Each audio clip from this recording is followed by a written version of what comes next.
Hello, magandang hapon sa inyo lahat. So, alam na natin yung ano no, yung full detail kung paano nalaglag yung tao do sa buhaya hanggang sa mapakawalan siya, 'di ba? So, may nagagalit sa akin bakit hindi ko daw ipakita. Pinagmumura ako kung ba't di ko daw pinakita yung video. Bawal po sa sa YouTube guideline 'yun. Yung gano'n, na may nangyayaring gano'n.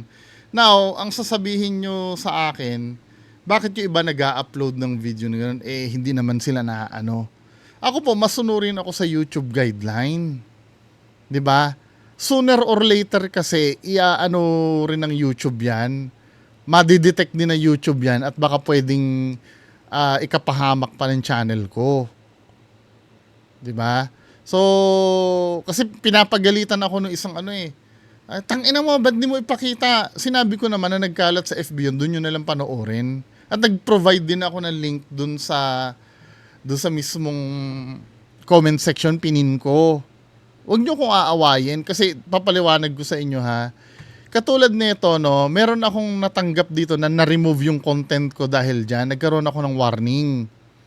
Tandaan nyo mga kababayan ko, 3 lang ang pwedeng ma-warning sa'yo ng YouTube kundi tsugi ka pagka hindi ka sumunod. Ito nga tatalon sa SM versus BFD. Ito yung yung hindi naman, wala namang nangyari dyan eh. Diyan sa video na yan eh. Ito yung content ko na may tatalon. 'Di ba? Doon sa SM na napigilan ng Bureau of Fire. 'Di ba? Kailan ko in-upload yan? Ito April 23, 2025 ito ni-remove ng YouTube sa akin. I-review natin. Kailan ko ba na-upload itong video na to? Last year pa to or last 2 years pa yata eh. Ayan may community guideline ako na example how your content did not follow community guidelines. Make sure that you follow all policies. Tapos akong aawayin nyo, ito yan yung video na yan, natatalon siya sa 'di ba? Kailan ko ba ginawa itong video na to? Matagal na itong video na to. 2 years yata yung pero ni-remove siya ng ni-remove siya na YouTube. Well, may appeal pa naman yan. Pwede pa naman mag-appeal pero hindi ko na in-appeal. Kasi pag in-appeal ko yan, baka lalong madali ang channel ko. Matagal na itong video na to. Siguro, kakapasok ko pa lang sa sa ghost hunting. Nung in-upload ko to, ngayon lang April 2025 lang siya binura ng YouTube. Sooner or later, i-review din lahat kasi ng YouTube yung videos. Kaya huwag kayong magagalit sa akin kung hindi ko pinapakita yung video kung marahas. 'Di ba? At pangalawa, kaya malaki ang ulo ko dito, mukha ko yung nakikita at konti lang. Naipaliwanag ko na yung before na fair use lang naman ang ginagawa natin. Yung karapatan na mapanood ng buo yung video na walang pagmumukha ko ay sa mga may-ari ng video yon. Ang panonoorin nyo talaga dito sa channel ko, ako lang. Yung sinasabi ko. 'Di ba? Paulit-ulit naman tayo. Sige, ito, anuhin na natin, yung nangyari. So, ito pala yung nangyari. Ito, wala namang dahas to, kaya pwede ko na ipakita ito kahit papaano. Dito pala sa kabila, sorry. So, ito yung nangyari. Ito na si Kuya. Isang lalaki ang sinakmal ng buwaya sa isang park. Hindi ko papakita ha. Zamboanga, Sibugay. Babala po, sensitibo ang inyong mapapanood. Ilang beses kinaladkad at iwinasiwas ng buwaya ang lalaki. Naalis lang ang pagkakakagat ng buwaya sa lalaki nang patunugin ng may-ari ng car. Ito, ayan Bakod. Doon na sinagip ng mga otoridad ang lalaki na nagtamo ng mga sugat sa kanang binti at braso. Dinala siya sa ospital. Inaalam pa kung paano siya nakapasok sa kulungan ng buwaya. Nangako ang may-ari ng park na tutulong siya sa pagpapagamot ng biktima. Pansamantalang munang ipinasara ng DENR sa Zamboanga Peninsula ang park. Yun pala, kaya pala siya naalis, pinatunog yung siguro natuto yung buhaya, may pattern na yung buhaya na pagkatutunog na yung bakal, kakain na. Kaya pinakawalan na siya ng buhaya. Buti maalam yung may-ari, Siguro yun ang natututunan ng buhaya na pagkatutunog na yung bakal, kakain na. Kaya pinakawalan siyang ganun. Anyway, move on tayo sa ibang topic. Sa ibang video. Kaya next time, huwag kayong magagalit sa akin kung kung tawag dito. Hindi ko pinapakita. Bawal po kasi talaga. Huwag matigas ang ulo. O ano tong isang video na to?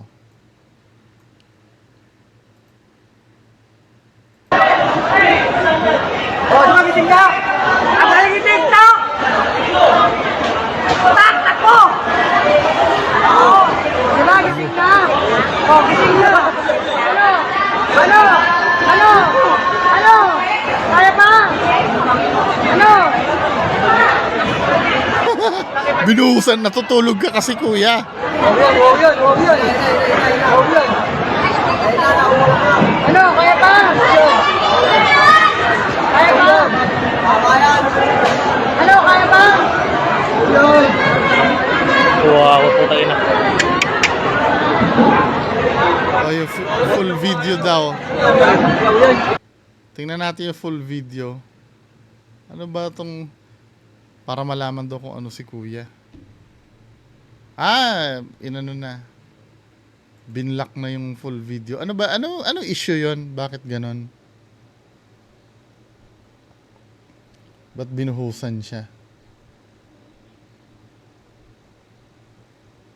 Anyway, ano bang istorya nito? Tingnan nga natin. Nagda-drugs. Sino ba nagsabi na pulis dahil daw para daw trabaho, para pandagdag oras? Ayan. Binuhusan siya ng kargado.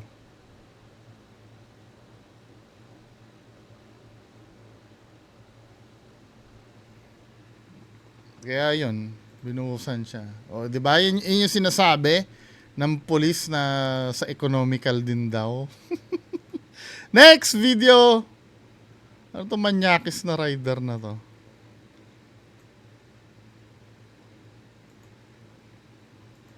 Niyayapang makipagtalik ng isang Ulit nga. hinipuan at niyayapang makipagtalik ng isang rider ng motorcycle taxi ang angkas niyang pasahero. Ang pamunuan ng joyride na nga kung hindi yan kukonsintihin. Nasa frontline ng balitang yan, si Patricia Mangune. Hindi ka na, ma'am. Ano, ma'am? Ayaw mo? Hindi. Saglit lang, 1 hour lang. Yun na kuya. Kaya 30 minutes. Hindi. Makaisa lang ako. Manyakis Sa eh, no? ito, maririnig ang bastos na alok ng rider ng joyride sa babaeng pasahero. Hanap tayong hotel. Hindi na kuya. Drop niyo na lang po ako. Malapit na rin naman po. Dapat pala kanina, ano? Dapat pala kanina, ma'am. Tigang na tigang to si Alam na bumaba kuya. ang pasahero pero wala pa ring preno ang rider. Ayaw mo talaga, ma'am. Hindi kuya. Drop niyo na lang po ako. Malapit na naman po. Init kasi. Nakuha pa niyang itanong ito sa binabastos na pasahero. Pag-report mo ako sa joyride. Maki-report mo. Pag-report mo ako sa joyride. Ang sumunod na eksena, kinokompronta na ng biktima at ng kanyang rider na nakilalang si Dennis Matagal na to. Natulfo yata ito, di ba? Bendesio. Sabi mo yun, para may prueba kami sa joyride, baka kasi tanggi mo eh. Ayun nga po. Bakas mo, hindi ko naririnig. Huwag kang lumapit sa anak ko. Ayun nga po, nayaya ko po siya na mag-sex. Habang nagda-drive po, Pero hindi lang pala indecent proposal ang ginawa ng suspect. Kwento mo yung buong yung ginawa mo, yung hinipo mo, yung tinapik-tapik mo. Puro ka paligoy-ligoy, diretso mo. saan mo siya hinipuan? Dito po sa Saan? dito po, banda rito. Nakausap ng News 5 si Bendecio sa telepono. Tumanggi siyang magpa-interview dahil nag-areglo na raw sila ng biktima. Nangako naman ang Joyride na hindi nila kukonsintihin ang mga maling gawaing gaya nito. Kaya sinibak na raw nila si Bendecio sa kanilang platform. Pero dahil sa nag-viral na insidente, kabado ang ibang commuter. Okay lang kahit mag-jeep o mag-bus, at least maraming Wow, si ate! Siya pa yung kinabahan, ano? kakakita sa kanila. Kasi kung joyride, nag-iisa ka lang, driver lang kasama mo, malay mo kung hindi mo naman sila masigurado kung sila ay maayos na tao. Apela naman ang Joyride riders, wag sana silang husgahan sa pagkakamali ng isa. Hindi, kaya kasi ano diyan napapasok yung sinasabi na stereotyping. Ito yung sinasabi ko sa community ng ghost hunting. Kapag may gumawa ng katarantaduhan or sa field ng ng paranormal, lahat damay lahat. 'Di ba? Pag nameke yung isa, lahat ng ghost hunter peke na. Yan ay hindi naiintindihan ng tao. Katulad nito, no? O, so paano yung mga matitinong joyride? Hindi mo naman masisi yung tao kasi may nahuli naman talaga na umamin pa. 'Di ba? Hindi mo na masisisi yung tao na matakot sa kanila. Yan kasi iniiwasan, kaya kailangan talagang kastiguhin yung mga yan. Huwag niyo po sanang lalahatin yung nag-viral po sa Joyride na baka hindi po kasi may lahat na kagaya ng iba na ganun pag-uugali. Hindi po namin kinukusinti yung ginawa niya. Kung kailangan niyang tanggalin para hindi na pamarisan pa. Hanap tayong hotel.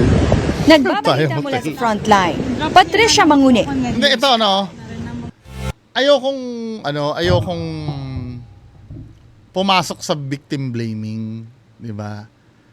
Ngayon, ang curious kasi ako, ano kaya yung suot na damit ni ate nung time na 'yon?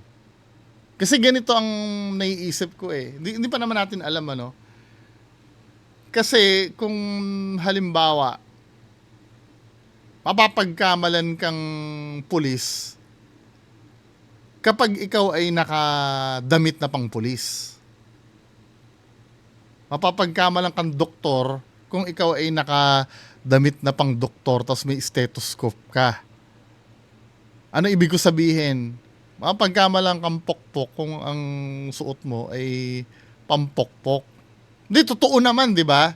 Pero may argument din naman na nagsasabi na kahit hindi naman nakadamit ng pang ganon, kung manyakis talaga daw, manyakis lalo na sa mga magaganda. 'Di ba? Well, totoo din naman 'yon. Kaya lang sometimes kailangan tayo na rin ang mag-adjust Kasi hindi talaga nawawala yung mga masasamang loob. Kasi yung pagsusuot ng maayos bago ka umangkas sa mga ganyang platform, meron tayong chance na hinahabol na maliit. 'Di ba? Kahit pasabihin mong walang kinalamat yung damit doon, magdamit ka na rin na maayos para ma-make sure na talagang hindi ka mapapansin na maganda ka. Or para mabawasan yung tukso. Parang ganito yan yung kahit naka-helmet ka naman, pag na-disgrasya ka, mamamatay ka pa rin Pero ang hinahabol kasi doon yung maliit na chance na pwede kang maisalba ng helmet mo pag na-disgrasya ka. Na totally na 100% ka makakaligtas, pero at least may chance ka na mabuhay kung naka-helmet ka. Parang ganun mas malaki ang chance na hindi ka mamanyak. Meron kang kahit konting chance na hindi ka mamanyak kung maayos ang pananamit mo. 'Di ba? Yun lang naman yun. Kaya yung mga babae, huwag kayong magagalit pagka napagsasabihan kayo sa mga ganyang bagay. So, next video, ano ito? Wala naman akong ginagawa Ganito yung mga shoplifter, Banda. Alabas na ako, Uy! Alabas na ako, Labas ka naman talaga, hindi ka naman ikukulong dito Hindi ka naman Kaya nga, maupo ka muna kasi, bitawan mo ako! Maupo ka muna. Pero kung akong tatanungin, Mali to, illegal detention to eh. Dapat sa labas nyo, wag nyong ikulong sa loob. I don't know, no? Sinong legal expert dyan? Paano ba nila na-apprehend yan? Baka naman hindi pa nakakalabas, hinuli na agad nila. Well, kung halimbawa, nakalabas na yan sa kanila hinuli, pinasok nila sa loob, pwede pa. 'Di ba? Pwede pa. Pero yung ikukulong nila sa loob na hindi pa siya nakakalabas, bawal yun eh. Siguro naman nakalabas na ito, no? Bago pa nila hinuli. Advin! Kasi para malaman nyo kung anong pwede mangyari sa inyong mga ginagawa nyo. Kasi hindi nyo kasi At may ginawa nga ba ako? Ba't ayaw nyo rin kasi palabasin yun? Kung pinapalabas nyo yun, no? Bando! Sinisig nyo muna dito. Tawon mo ako. Lalabas na ako. Ayun. Lalabas na nga ako eh. Buti hindi mo ako nag-away mo kasi Muslim ka. Alam mo yung biya, di ba? Bando! Kaya yung pinaway. Muslim, alam mo na yan. Pero wag ang man gulungan ka, usapin ka na alam eh. Bando! Nag-islam ka dyan, sumunod ka, mas malaki kaso mo. Uy, bitawan mo ako. Bitawan mo ako eh. Anong kinalaman ng pagiging Muslim naman doon? Sometimes nakakabwisit yung mga gano'n na sinisingit yung let's say may nahuling isang tao. Uy, Muslim yan. Ano naman ngayon kung Muslim, ang pinag-uusapan dito yung ginawa niyang kasalanan, hindi yung religion niya. Ilan kasama ko, pakasuyo kami. Kasama ko. Eh, bakit kasi nakalawa ako ng kasama niyo, di ba? Interview, sinakala ko. Interview sinakalak. Di ba? Kung wala rin lang batas na pinag-uusapan, dapat dagukan yung mga yan, no? Pahirap yan sa mga nagtatrabaho ng patas, eh. Palampasin na nga natin yan. Ano pa ba meron dito? Si Manong nagpagawa ng relo ay petingnan, sira ang makina. Sabi ko papalitan. Magkano daw? Sabi ko 850. Bukod pa ang battery. Sige, palitan mo, ikang gayon. Babalikan ko. Maya-maya ay bumalik si Manong. Ay napalitan ko na. Huwag na daw gawain at may pinagkalagay sa kanya. Parang argabyado ako dun ah. Nagawa ko na si Rilo, umaandar na. Mali yun, dapat may done deal na kayo eh. Tapos babawiin. Ang technique diyan para dapat binayaran na eh. 'Di ba? Money down muna. Siguro mabait si magre-relo, no? Dapat money down muna bago ka tumanggap ng gawain. Hindi naman masama 'yun eh na maningil ka muna. Kasi yung mga maraming beses nang nangyayari yung ganyan eh. Kahit din sa pagkain o order tapos biglang dapat siningil na muna niya si kuya. Tamo ha? Ano naman Brad, pagkarga. Sabi mo kanina, okay na. Sabi mo kanina, okay na. Binigay mo sa akin yung resibo. Yan, resibo na yan, okay na. Nung titingnan ko yung gigs ko, kulang yung gigs ko. Picture mo na ito. Dati natin Ha? Ayusin mo na, hindi ko na kailangan yan. Wala na. Paano ko pa mapapasa yan sa operator ko? 6 pa po. Ayusin mo. Ayusin nyo naman, ma'am. Ha? Kaya ako madadali. Sabi ng okay na. Ayusin nyo naman. Nako. Buti ko Yan. titirik ako eh. Mukhang modus nga talaga siya. Pag hinalaan ako niya na hindi ko naman ginawa. Wala po. Ha? Okay na po. Ayusin mo, Brad. Nagigets niyo yung naging problem.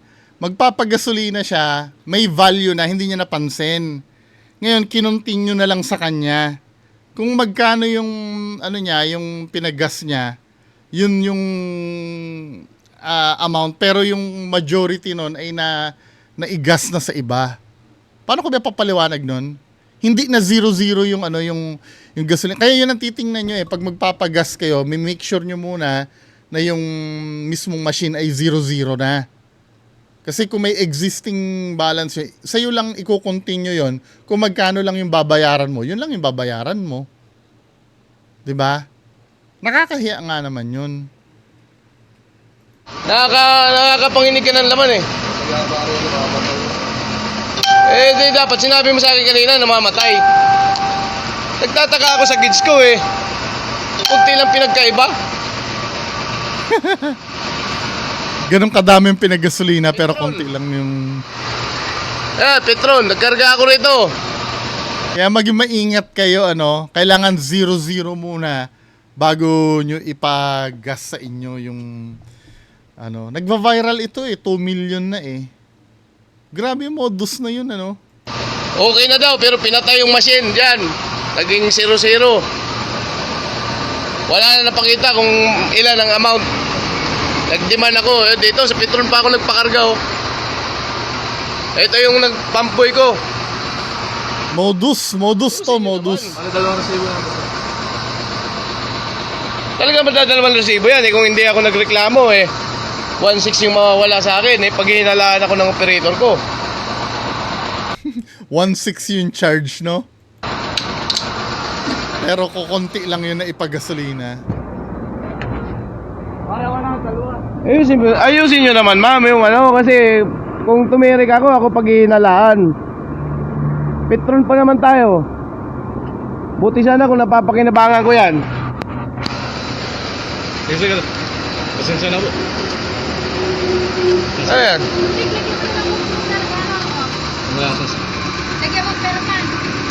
Petron pa naman tayo. Nagkarga ako ng 6,000. Walang pinagkaiba yung gigs ko. Dito sa Petron. 1,000 ng Bira naman Nabihan ako ng pamboy na okay na daw. Bakit ako pipirma yan? Hindi po. Pipicture na po. Ha? Hindi na, wala na. Doon dapat ang importante. Yung buong 6,000 sabi mo sa akin okay na, pero kulang pa pala. Okay, pirma mo yan. Kapabayaan nila yan Let's say sabihin na hindi modus, pero kapabayaan nyo yun Dapat nire-reset nyo yun pagka may pagagasolinahan na kayo. Wait lang, nakukuha nyo ba yung Nakukuha nyo ba yung senaryo? Pumunta si kuya, may karga na yung yung machine. Kinuntinyo lang sa kanya. Kinuntinyo lang sa kanya yung pagkarga. Parang ang lalabas, babayaran niya ng buo, pero merong unang nakapagpagas sa kanya. Anyway, yan lang po muna mapag-usapan natin ngayong hapon. Magandang hapon po sa inyo lahat. Bye-bye.